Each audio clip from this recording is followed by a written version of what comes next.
Hello everyone, how's it going? Eric here, and I've been doing some thinking, as I like to do, about Paper Mario and where the series is standing at the moment. Now, we know it's not exactly standing in a great place, but I have a feeling that we're kind of getting to that point where we're due for another Paper Mario game. I think it's on the horizon. Personally, I think it's next year, maybe the year after if I have to set my expectations out a little bit, but it's got to be coming up soon. It's kind of, I should be rather excited. I really should be excited. The thing is, I'm not. I'm so worried about Paper Mario at the moment. I'm in such a state. Get out of this state, Eric. If you're a Paper Mario fan, I'm sure you can relate because, I mean, as series go, all series have their ups and downs. The problem with the Paper Mario series is that, well, it had its up and then it's just been downhill. It hasn't had its ups and downs, it's just had its up and down. Now, some people say that we're at the bottom of that hill at the moment. And like, what? I agree, we're down pretty low at the moment. I don't think we're at the bottom of that hill. To tell you the truth, like if we're going off Color Splash, which was the latest mainline game, if you want to put it that way, that, I think, I'm a big defender of that game. I've backed off defending it recently because I've kind of got this new mindset on it. But like personally, I loved the world of that game. I loved the writing. The Toads were actually really funny. Definitely way too many Toads, but they were funny. And the music was just fantastic and it perfectly suited like everywhere that I went. Like the islands felt like islands.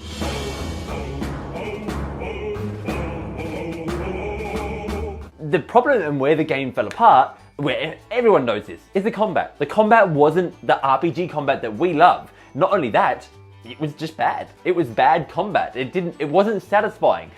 And why that is such a big thing and why that matters so much and why I've retracted kind of trying to defend this game a little bit is because that's the biggest part of the game. It's an RPG, the combat is what matters the most. It's like with a first-person shooter.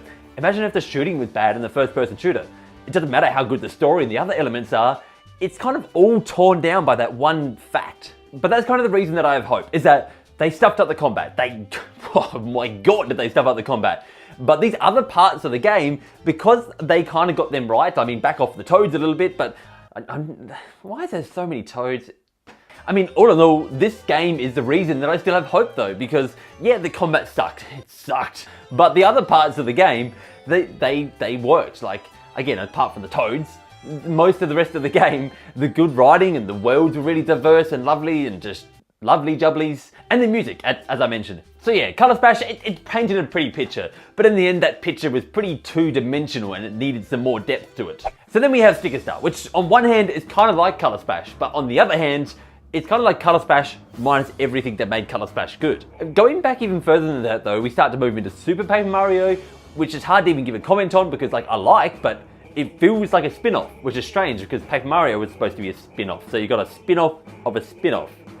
I don't know. It all gets very confusing, but at the end of the day, it was a good game. It just wasn't, again, and this is the whole problem with the series has been going, what the fans wanted, what I wanted. So then if we roll it back even further, we kind of hit the point where we're looking at like Thousand Year Door, we're looking at Paper Mario 64, and RPG, which I kind of technically throw into this category as well since it's kind of the first game in the series, not made by Nintendo, who cares? I'm throwing it in with the Paper Mario series because it's just about one of them. Now the reason that I'm bundling all three of these together is that I feel like they all nailed what at its core a Paper Mario game is. They all have partners and party members that join you through your travels. They all have good world design. And some are better than others, but they still all have it. They all have like just the good music and everything that I'm talking about, the good characters, the good writing, everything that at least is in these games, some on different levels, but it's all there. It's making a proper Paper Mario game. And that's why when you get 3 of these in a row and you make fans like us that are going, wow, this is an awesome series. I want more of this and more of this.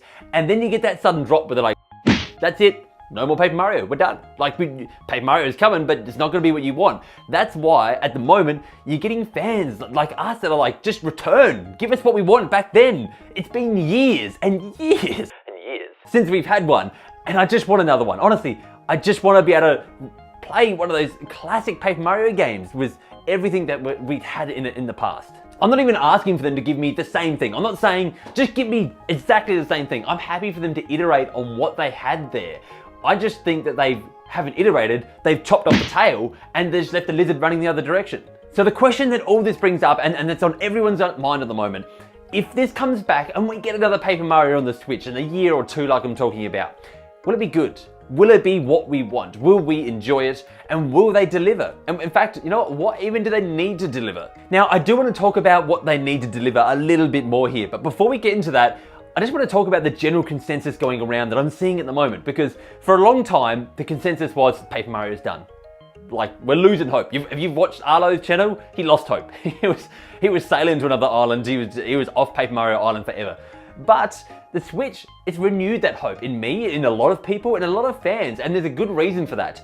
And that's because Nintendo, it feels like a different stance. It feels almost like a different company with the Switch at the moment. The games that we're getting are stuff that is totally surprising us, that Nintendo, it almost feels like they're listening to fans. It literally feels like that. It's the strangest thing to say, but it feels like that. You know what? Maybe not even listening to fans, but they're delivering good products over and over again. Right from the start of the Switch, we've been getting just any franchise that we know. Mario, Zelda, I should think some more off the top of my head. Even the upcoming ones are starting to look good, like Mario Maker and things like that.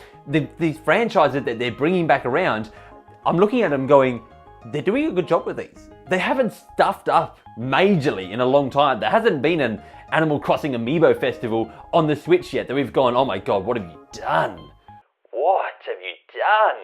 The biggest blunder that they've made with the Switch so far has been their online service. It hasn't even been a game. So, like, that kind of speaks troves into how the games are going or how bad online is. Personally, I'm just so full of hope at the moment. I'm sitting here going, you know what? I don't think they can ignore us again. I don't like how loud we've been. I don't feel like Nintendo can be like, no, it's another sticker star. Enjoy.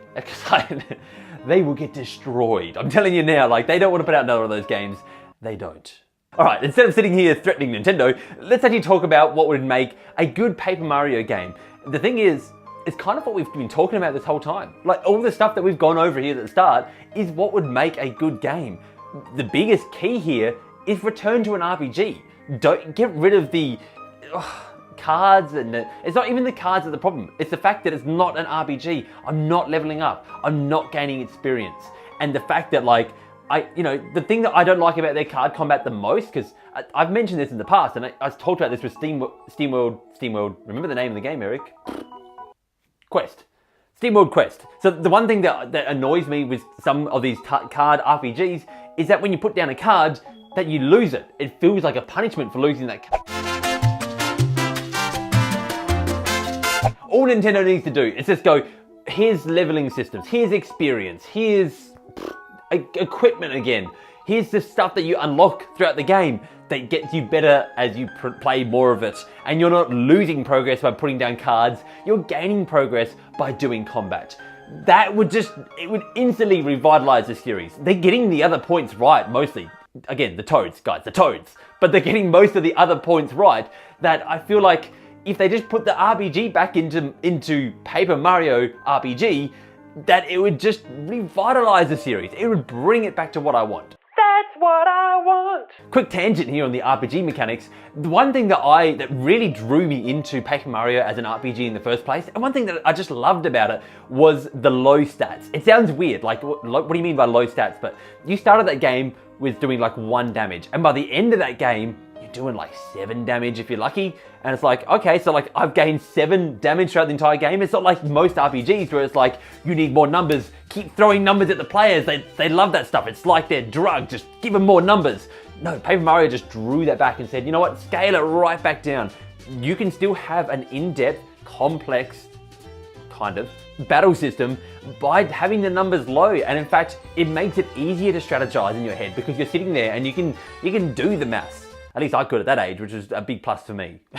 So yeah, keep stats low. I think that's a big part of it. And then the other points where you're surely drowning in at the moment, because I just keep saying this, is the world and the writing and the music.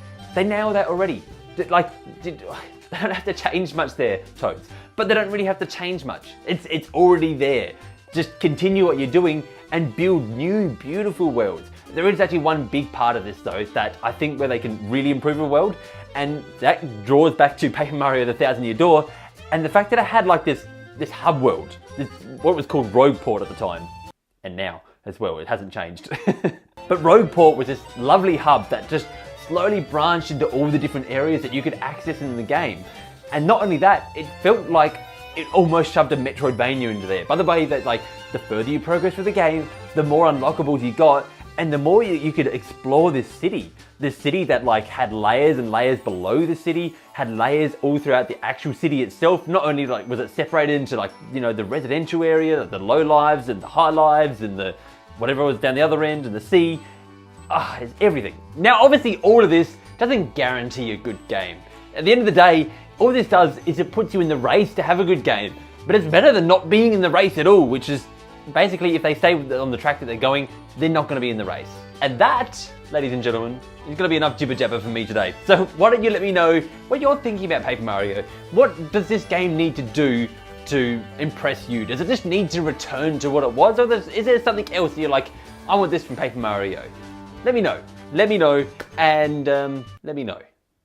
Also, if what happened here today tickled your fancy, make sure to hit that subscribe button, hit that like button for me, be greatly appreciated. And remember, for great Nintendo entertainment, you can count on me. For today's end screen, I'm going to quickly mention that I remember telling you guys that maybe I was going to play Final Fantasy Crystal Chronicles and talk about how that has changed or experienced or where I want that to go in the future. I was going to talk about it in some description, and that never ended up happening. I couldn't figure out the footage. I can't capture the footage of it, and I can't just go steal someone else's footage. So at the end of the day, yeah, we'll put that on the back burner for another time when we can actually capture the footage. When the new game comes out, I'll be able to talk about it then. So that'll be great. Anyway, good